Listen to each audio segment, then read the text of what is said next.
Fehérbor vagy vörösbor? Ez itt a kérdés. Sziasztok! Petra vagyok, és ez egy Easy Hungarian videó. Ebben a hónapban a magyar borokról, szőlőről és a szüretről beszélgetünk az Easy Hungarian klubban.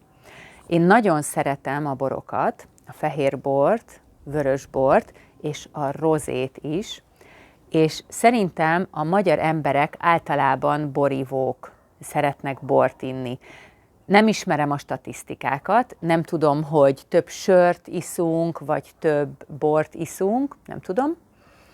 Nem tudom, hogy melyik a népszerűbb itt Magyarországon. Az biztos, hogy nagy kultúrája van a bortermelésnek, borkészítésnek, és a borivásnak is. Ha szeretnél ezekről beszélgetni, vagy szeretnéd ennek a videónak a szövegét olvasni, akkor gyere az Easy Hungarian klubba, vagy legyél Easy Hungarian magazin olvasó. A linket megtalálod a leírásban, vagy nézd meg a patreon.com/Easy Hungarian oldalt. Na, Magyarországon elég alacsony hegyek vannak, inkább dombok, kicsi hegyek, és ezek a hegyek itt sorban vannak északon, ugye Magyarország északi határához közel, Magyarország északi részén. És ezért a domblejtő, tehát a dombnak az oldala, ez délre néz, délre, és ezért ezeken a dombokon, vagy hegyeken nagyon jól lehet szőlőt termeszteni, és utána lehet finom borokat csinálni. Magyarországon, vagyis itt Magyarország, az ország területén nagyon régen kezdtek szőlőt termeszteni, és bort készíteni, bort csinálni. Amikor itt voltak a rómaiak, körülbelül 2000 évvel ezelőtt, már ők is készítettek bort ezen a területen, és ez szerintem nagyon izgalmas. Azt mondják, hogy Magyarország azért különleges, mert itt lehet finom fehérbort és finom vörösbort is készíteni. A fehér szőlő szereti a kicsit hűvösebb, hidegebb időjárást, mert ha túl meleg van, akkor nem lesz jó a fehérbor. És a kék szőlő, ugye a kék szőlőből csinálják a vörösbort, tehát a kék szőlő szereti a meleg időjárást, mert akkor lesz elég cukor a szőlőben, és így lesz finom a bor. Na, és azt mondják, hogy Magyarországon tökéletes a klíma, mert elég hideg van a fehérbornak, és elég meleg van a vörösbornak. És ez igaz, szerintem is, mert nagyon finom fehérboraink és vörösboraink is vannak, de én azt gondolom, hogy az igazán különleges magyar borok a fehérborok. És most nem csak a tokaji borokra gondolok, és a tokaji asszúra, hanem nagyon finom a magyar rizling, olasz rizling, a szürkebarát, a furmint. Ezek fehérborok, és tényleg nagyon finomak, kóstoljátok meg. És persze a vörösborok is jók, az én kedvencem a kék frankos, ami egy könnyű vörösbor. Nem a Cabernet típusú, hanem inkább egy kicsit a Pinotra hasonlít. Amikor bort vásárolok, akkor próbálok gyakran magyar bort venni, de most a boltokban nagyon sok újvilági bor van, kaliforniai, chilei, ausztrál, és ezek gyakran olcsóbbak, mint a magyar borok, és nagyon jók, főleg a vörösborok.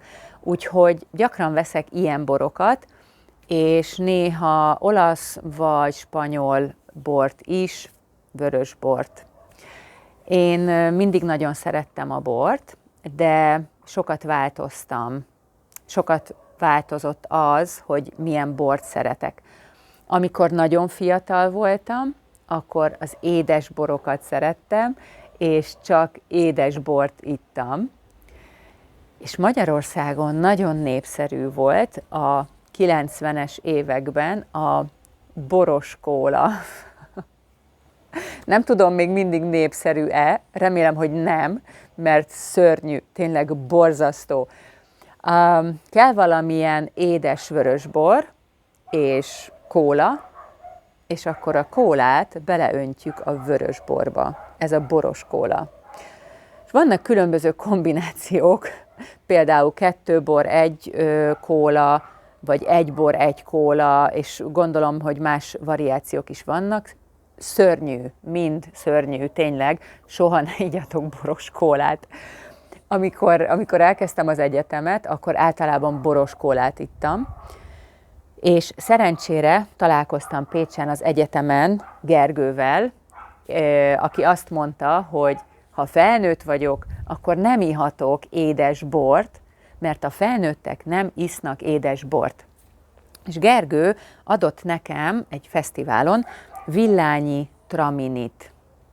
Villány, ez egy nagyon-nagyon híres borvidék, borrégió itt Magyarországon, Dél-Magyarországon, közel van Pécshez, és megkóstoltam a Villányi Traminit, ami egy száraz fehérbor volt, és azt mondtam, hogy ilyen van, hogy ilyen finom borok vannak a világon, hát kérek még.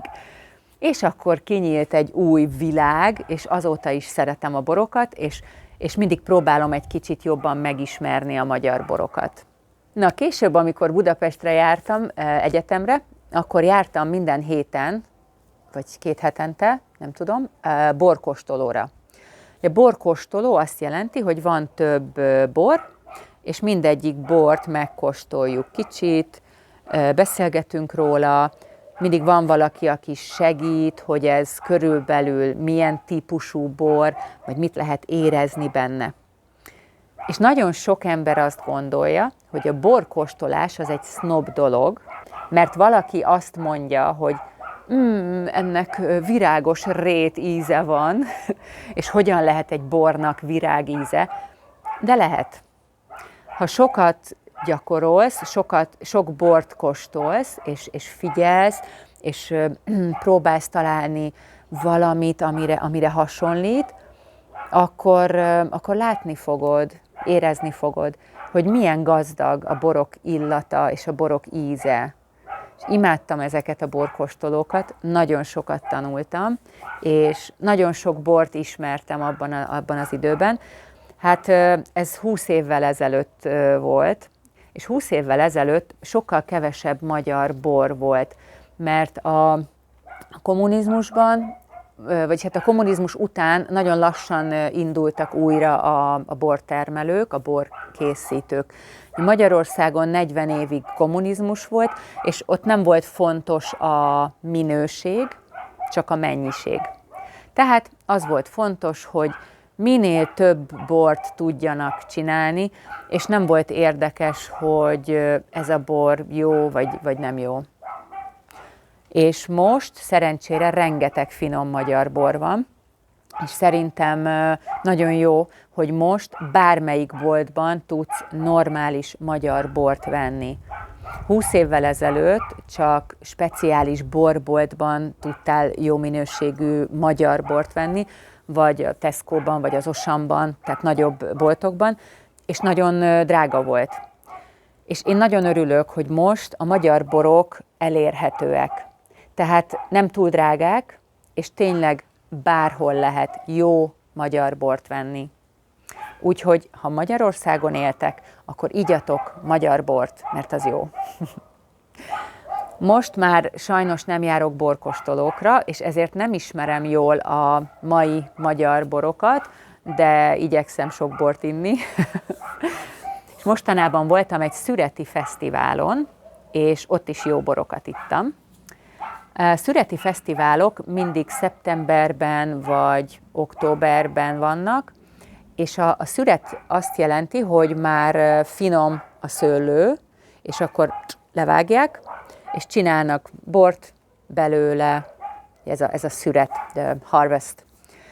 És az én falumban, Bócsán, ahol a szüleim élnek, mindig rendeznek szüreti fesztivált, és én még soha nem voltam, mert szeptemberben mindig túl sok programom van, minden hétvégén van valami, és ezért még soha nem volt időm elmenni a Bócsai Szüreti Fesztiválra.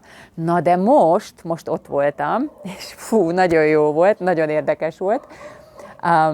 Ez a fesztivál, ez azért is érdekes, mert nem egy helyen van, hanem az emberek több helyen is csinálnak bulit. Mindenki valamilyen autóval, traktorral, járművel megy a faluban végig, és van néhány hely, ahol megállnak, ott van étel, ital, lehet enni szendvicset, pogácsát, lehet inni pálinkát, bort, vizet, és persze van zene is, mert az egyik járművön van egy zenekar, és ők zenélnek, énekelnek. Amikor megállnak az egyik helyen, akkor lehet táncolni, és tényleg táncoltak is az emberek, úgyhogy nagyon jó buli volt, és remélem, hogy jövőre is tudok menni. És amíg várok a következő Szüreti Fesztiválra, addig próbálok minél több finom magyar bort inni, és ha szeretnél többet olvasni a magyar borokról, akkor gyere és legyél magazinolvasó, mert milyen menő, nem, hogy ha magyarul tanulsz, és tudsz beszélgetni magyar emberekkel a borokról. Szerintem ez jó. A magazint és a klubot is megtalálod a Patreonon, patreon.com/easyhungarian, vagy kattints a linkre a leírásban, és ne felejtsd el, hogy a magazinban a videó szövegét is el tudod olvasni, és így még többet tudsz tanulni. Igyatok sok finom magyar bort, és jó tanulást kívánok! Sziasztok!